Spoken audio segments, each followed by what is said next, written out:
Nah, ini dia. Inilah dasarnya. Jangan antum katakan saya Salafi, Sarah Muhammadiyah. Muhammadiyah itu firqah dhallah, NU firqah dhallah, Jemaah Tabligh, Jemaah Tabaligh firqah dhallah.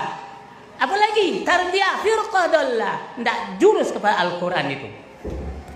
Yang menjurus kepada Al-Quran adalah Ahlus Sunnah wal Jamaah, Salaful Ummah, yang dikatakan Salafus Saleh, dan kita pengikutnya Salafiyun.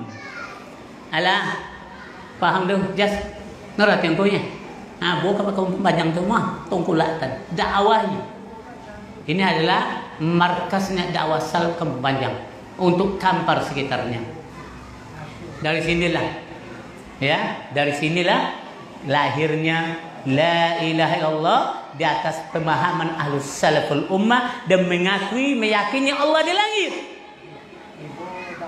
Karena itu, kenapa kita yang bertauhidnya satu, rukunnya dua. Pertama, percaya kepada Allah ada. Yang kedua, percaya Allah di hati. Jangan dibantah. Mano pulo Tuhan di hati samo tenanawa. Ongku berpikir di hati. Ungge mano tinggi. Date dahan, lawu mana tinggi, lemayu, cacing mana tinggi, kutu mana tinggi, ditangkuk, syukur tinggi, makhluk Allah tempat tinggalnya tidak sama, apalagi Allah Subhanahu Wa Taala. Kalau Allah katakan di langit dia serupa dengan kita, makhluknya saja tidak serupa tempatnya. Kenapa kita katakan Allah serupa dengan kita? Bodoh itu orangnya itu. Siapa itu? Torobang Abdul Somad itu mengatakan. Jangan belajar dengan dia. Paham tuh? Dia bantah Allah di langit. Tak mengerti yang dakwah sunnah itu. Paham? Inilah yang saya sampaikan. Moga ada apa adanya. Saya siap berdialog kepada orang yang membantah Al-Quran dan Sunnah. Subhanakallahumma wa bihamdika. Wong sok suci itu paling bahaya dalam sejarah. Ngeling-ngeling santri sing khusuk-khusuk. Mulane mboten niki sejarah. Mulane Kiai Memun, Kiai ngalim rata-rata gedeng santri khusuk dalam hal sejarah.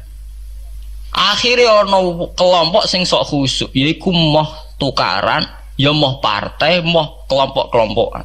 Ngerasa bener dhewe iku disebut kelompok Khawarij. Wong Khawarij itu darani dosa gedhe murtad saking khusuke. Ora ana dosa cilik, kabeh dosa iku gedhe. Mergo dosa iku bentuk pelanggaran terhadap Allah Subhanahu wa Ta'ala. Wes entek khusuk wong Khawarij. Ora ana wong khusuk dalam sejarah kaya wong Khawarij. Tapi saking khusuke duwe akibat Ali ya diarani salah, Muawiyah ya diarani salah. Ya kaya wong saiki. PKB diarani salah, PKNU diarani salah, NU diarani salah, Muhammadiyah diarani salah. Dekne mau klunak-klunak ning kamar ora tau gawe madrasah, ya ora tau mulang ngaji. Paham nggih? Ya ora tau dadani umat, mau pertuntang-pertuntung. Iku Khawarij, ngono jenenge apa? Khawarij. Saelek-eleke partai iku sering duwe paguyuban, mbok grudak-gruduk istighosah mbok gawe sekolahan. Saelek-eleke partai. Saelek-eleke ormas yo sering gerakno masa nganggo kebaikan. Tapi sak soleh-soleh wong dhewean paling klunak-kluk. No. Padahal ning nggo madrasah dhewe, nek ora gawe proposal lho. Nek ora ngono donyane entek, padahal donyane mok sapi kuru entek. Iku nggo pondasine tok ora cukup. Nggo pondasine tok mboten apa? Cukup. Wis wong soleh paling apik sak donya, umpama niat gawe masjid lho. Ndadekno pondasine tok apa gretok ora ngarah cukup. Ada sing rapati soleh lewat partai proposal sana sini masjidnya jadi mewah boko duit subhat boko haram mbah abang mbah ijo mbah. Akhirnya wong Khawarij gawe satu kelompok sing ngalalno darai Ali yo ngalalno darai Muawiyah. Akhirnya matek dipateni wong Khawarij. Sampai sekarang para teroris, para bom bunuh diri itu rata-rata berangkat dari orang yang sudah anti sama kepartaian, anti sama golongan, merasa suci sendiri, kemudian banyak terjadi bom bunuh diri dan sebagainya. Itu sejarahnya panjang. Memang samu gampang tapi urip ya. Sebab itu semenjak itu sudah ulama-ulama itu tidak seneng sama orang yang merasa sok suci sendiri, benar. Loh, saya sering ditanya, Gus, sampean itu kan tidak berpartai.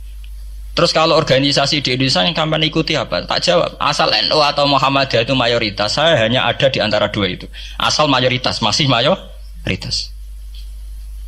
Soal aku tidak pengurus, memang tidak pengurus, tapi saya milih di antara NU atau Muhammadiyah. Asal masih mayoritas. secara organisasi lah, bahwa per detail perilaku kita karena kita punya ilmu, ya mungkin kita punya keekhasan sesuai kapasitas masing. Tapi kita harus milih salah satu NU atau Muhammadiyah. Karena ya Nabi sering pesan bahirul muslimin wa man sadza fin nar alaikum bil jamaah fa inna yadawahi ma'al jamaah wa man sadza fin nar. Kamu harus ikut kelompok mayoritas. Kamu nggak boleh hidup sendiri. Wa man sadza benar, yang merasa benar sendiri masuk neraka. Ya karena itu tadi ada madrasah karena dibikin kelompok NU. Nanti ada sekolahan modern yang menjadi izzatil Islam wal muslimin melawan wong Kristen atau wong fasik, ya sekolahan Muhammadiyah. Ngerono madrasah, ono turutan, ono agar penceng jasane wong NU. Ono sekolahan sing iso bersaing mbek non muslim wae Muhammadiyah. Ya itu saja kita. Karena kalau tidak direduksi begini, kita akan ikut kelompok-kelompok kecil yang merasa benar sendiri. Misalnya kelompok-kelompok yang kecil-kecil sing aneh-aneh, itu kan mereka lebih orisinil. Tapi saat orisinil kelompok kecil tuh luwih ngeri. Misalnya kayak kemarin ada kelompok An-Nazir. An-Nazir mungkin dia bisa ngepas no dawe Nabi, yang sing rambutnya diping nih, sing tenggene japos bodone beda mek bodo kita. Saya tuh pernah melihat di Metro, ini cerita intelektual. Pernah lihat di Metro wawancaranya ketua Jamaah An-Nazir. Itu dalam banyak hal memang mereka ingin memiripkan sama Nabi. Misalnya rambut dipilok, diping. Dalam sejarah sampean takok ahli hadis, memang Nabi Sayyidina Umar Bakar itu rambutnya apa di apa itu disemir. Terus mereka kalau sholat isya itu akhir, katanya Nabi kalau sholat isya sulusul lail dan sebagainya dan sebagainya. Tapi apa sisi yang dari itu terus kemudian merasa persis Nabi? Wong Nabi itu macam-macam. Beliau hidup itu berapa tahun? 23 tahun. Semenjak beliau jadi Nabi itu ngalami kenabian pinten 33 tahun. Dan itu punya ikhwal-ikhwal yang rawan ada nasah mansuh. Seperti sekarang di Pondok Indramayu, di mana-mana ada satu kelompok yang nganggap kehidupan sekarang itu adalah periode Makkiyah. Periode Makkiyah itu satu periode yang dimana sholat cek rapati wajib, zina rapati haram, nyabu rapati.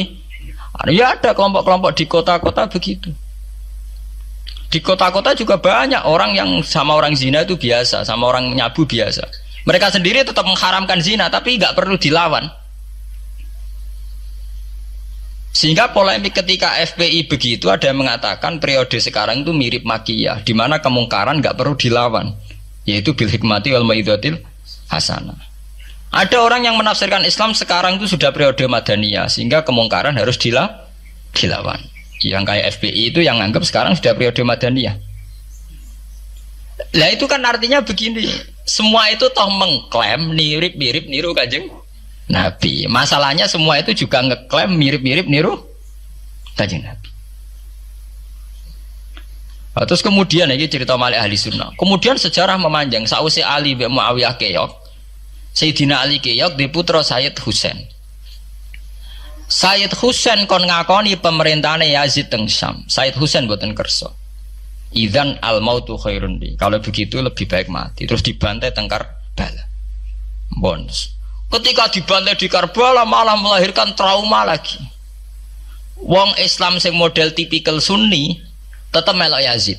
Tipikal Sunni, bukan Sunni, tipikal Sunni. Artinya melok Yazid, wes ora usah dituntut dendam, malah ra ono bare.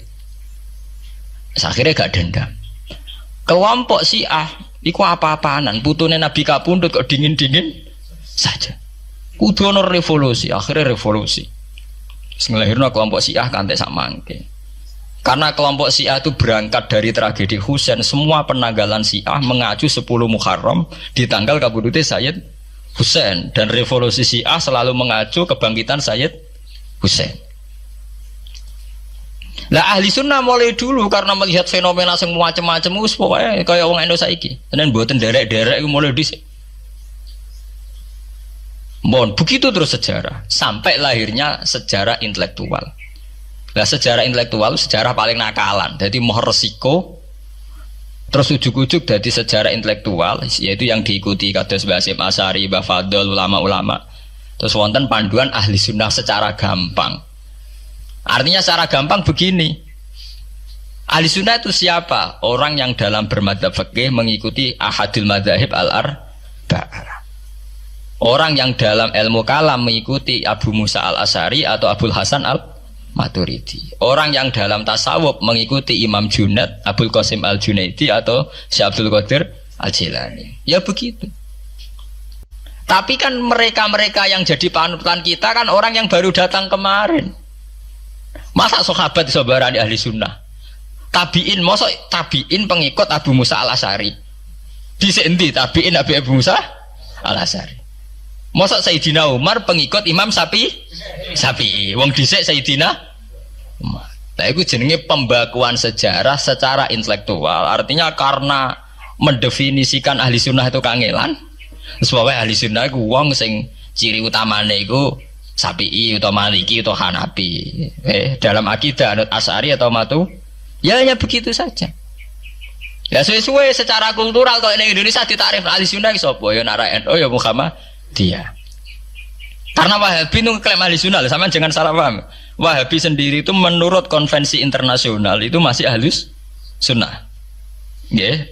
Dalam seminar-seminar OKI sedunia Wahabi itu masih kategori ahli sunnah. Muhammadiyah termasuk masih kategori ahli sunnah. Tapi kemudian ahli sunnah direduksi lagi. Ahli sunnah iso apa? Yang sarungan ketunan kuno ya napa? Ahli sunnah. Nah, repot kan? Akhirnya secara global digawe takrif ahli sunnah itu sapa? Sing ora jelas sikape.